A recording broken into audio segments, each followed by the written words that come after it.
Hey, what's up guys, it's Dodge. Welcome to Dodge and Tech. If you're looking for a PC build for around $600 to $500, then please keep watching and I'm gonna show you exactly what parts you're gonna need to get that budget build. I do want to preface that if you are a massive Intel nerd and also a massive AMD graphics card nerd, this video is not going to be for you.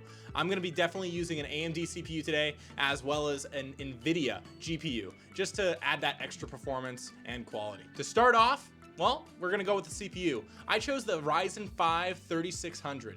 This CPU for $166 is definitely going to provide a lot of power, especially for how cheap it actually is. If you're looking to play some AAA games such as Overwatch, Red Dead Redemption, or even GTA 5, this CPU is going to be the one for you. It has 4.2 gigahertz as well as 6 cores and 12 threads. That is going to be more than enough in order to play those kind of games. When looking at PC builds, it's always important to find stuff that you can upgrade in the future. And as for the motherboard, it's a vital piece that can actually allow for a lot of expansion.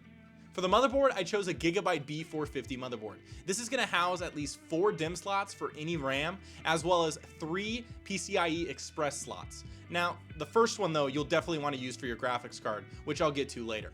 Since it is a B450, if you wanted to get one of the newer Ryzen CPUs that'll be coming out most likely next year, this will actually work and be compatible. And one of the greatest things about this motherboard is its storage slot. It has M.2 NVMe capability, which again I will get to later, but that is going to allow for a lot faster speeds, especially for most of your AAA games. Most budget PC builds that you'll see on YouTube kind of use the 3200G as its main processor. That keeps the cost down to even $300 or even $400. Now, that's great and all, but when it comes to these games, you're gonna definitely need a little more boost. And that's why I chose, for a graphics card, the Zotac 1650 Super. This CPU and graphics card combo should be able to play games at around 120 FPS, the minimum, and a max of even 240 if you were playing something like CSGO. This graphics card has 4 gigabytes of GDDR6 RAM, and it has a clock speed of around 1700 megahertz. The price versus performance ratio is astounding when it comes to this. This is going to be able to run all of those games that you want and more at a very, very nice refresh rate. When it comes to RAM, a lot of people like to use 8 gigabytes. However, in my experience, I think 16 gigabytes is needed, especially for these AAA games. So that's why I chose 16 gigabytes of G.Skill Ripjaw Series 5 3200 megahertz RAM. That was a mouthful. This RAM is going to be able to run most of your games even on ultra or high settings with beautiful graphics and very smooth refresh rates. With most AAA games kind of getting above the 100 gigabyte mark, it's very crucial you get something with a lot of space and that has fast read and write speeds. That's why I chose 500 gigabytes of Crucial's P1 NVMe M.2 RAM. This is going to be fast enough for any of your games and will have enough space to run your Windows operating system and a few of your favorite games. Since a lot of the components that I listed before don't really require a lot of power, you don't really need something that's beefy when it comes to the power supply. That's why I chose the EVGA 400 watt. This power supply meets the minimums for all of the parts and will be perfectly fine to run it all smoothly.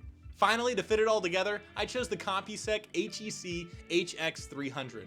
This mid-tower case has a nice acrylic panel on the side that if you wanted to get RGB in the future, it would shine right through. It also includes a nice fan, which will come in handy, especially when you want to disperse that heat out of the computer. Overall, this computer is going to run really fast. It'll get around 120 FPS minimum and can get up to 240 FPS, especially when it comes to CSGO. Like I said at the beginning of the video, you could go a little cheaper and save yourself some money and get the Ryzen 3 3200G. This is 4 cores and it has dedicated graphics, which is from Radeon. It'll run a lot of the games that you want to play, but probably not the AAA games. If you did decide to go cheaper and get the 3200G, this build would go around $350. That's of course if you threw out the 1650 Super.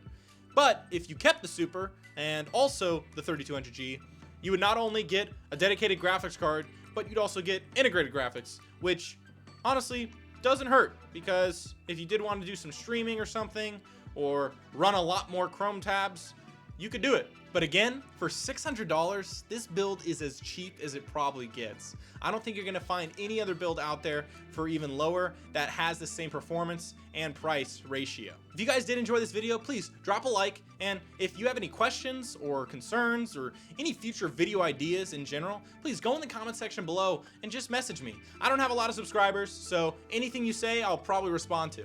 And of course, if you want to see some more content in the future, especially these budget PC builds, which I'll hopefully be doing every month, then just go ahead and subscribe. That way you can get it right in your video feed instantly. I really appreciate you guys watching. Take care, stay safe, and don't get corona.